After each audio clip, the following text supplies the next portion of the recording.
Hi guys, welcome back to Batola Baba Aka B Square. Today we will talk about Hemchandra Vikramaditya. Today, if you ask anybody, it is a common perception that Prithviraj Chauhan was the last Hindu ruler at Delhi who lost his throne in 1192 AD in the Battle of Tarauri. But the reality is, Hemchandra Aka Hemu was the last Hindu ruler at Delhi before independence from British, and he is also referred to as the Napoleon of India. As you might know, there have been three battles of Panipat. The first was between Babur and Lodhis, the second, which we will talk about today, and the third was between Marathas and Afghans.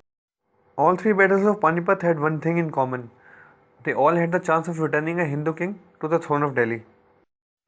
After the first battle of Panipat, Babur was challenged by Rana Sanga, and Rana Sanga was the leader of the Hindu Confederacy, but Rana Sanga lost the battle. In the third battle of Panipat, the Marathas challenged the Mughals, and they were defeated by Afghans. Today we will talk about the second battle of Panipat, which was fought on 5th November 1556. It was fought between Afghans under Hemu and Mughals under Bairam Khan. Hemu lost his life and Akbar became the king of India under Bairam Khan as his regent. Hemu was from a very humble Hindu family, and in today's time we could equate it to a lower middle class family. He spent his childhood in Rewari, which is in Haryana, and it is believed that he started working very young, and he either sold salt battery, which is nothing but potassium nitrate, or either he was a greengrocer. A greengrocer is someone who sells fruit and vegetables. And apart from this, not much is known about his early military career.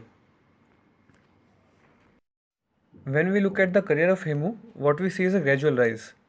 Under Islam Shah, who was the son of Sher Suri, he became the superintendent of market at Delhi. Further, he was appointed as the chief of intelligence and superintendent of posts. Some sources also say that he was the surveyor of imperial kitchens, and soon he was given responsibilities of a high-ranking official, and he spied on Kamran, who was Humayun's brother. Islam Shah died in 1553 and was succeeded by his son Firoz Khan, who was only 12 years old at the time. Adil Shah, who was a cousin of Islam Shah, wanted to be king himself and got his nephew killed. Adil Shah was very good at recognizing talent, and he made Hemu his chief minister and the general supervisor of state. Hemu did all the appointments and dismissals, and he was the chief justice, someone who delivers the justice at the court. Guys, we all know about Sher Suri. Sher Suri was the founder of the Sur dynasty, and both these kings, Islam and Adil, are from the Sur dynasty.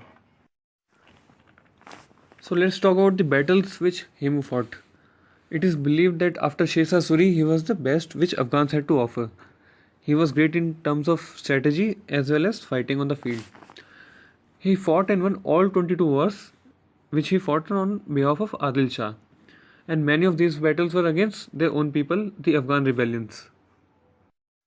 Let's talk about Hemu's coronation.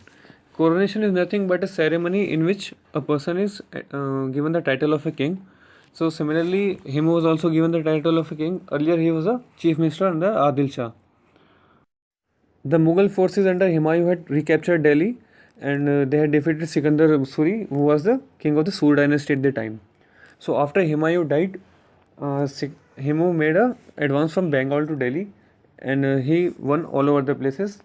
And after taking Tughlakabad fort, which is in Delhi, he claimed the royal status and assumed the title of Vikramaditya. Hemu started off as a salesman. He became the superintendent of different departments. Further, he became the chief minister, and finally, he rose to the level of a king at the time when Afghans and the Mughals dominated the political scenario. Even his forces mostly comprised of Afghan soldiers.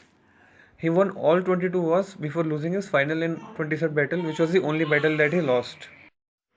Death of Hemu was the end of an era in itself, and it is believed that during the second battle of Panipat, he was just on the cusp of victory when an arrow came out of nowhere and hit him in the eye. As a result, he fell unconscious and his army fled the scene. But I doubt this theory. In my opinion, I think that some troops, basically Afghans, must have defected to the other side, because they would have been wary of a Hindu king, because Hemu was a very ambitious person and he planned on attacking Kabul. However, it was said that his reign lasted only for a month.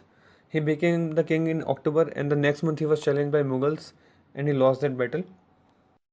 The significance of Hemu's episode is that it goes against the common understanding that Hindus were never tried to recover their throne at Delhi. They never tried to come back to power. And also throughout history, we have seen that foreigners were never at ease because there were waves of rebellion from Hindu kings that came one after another. So one such big wave was of Marathas who fought the Afghans in the Third Battle of Panipat. So the whole purpose is that we have to understand our history, learn from it, and know about the people who have actually contributed a lot to our current situation.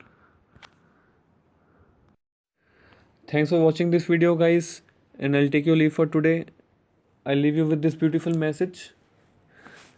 See you soon again.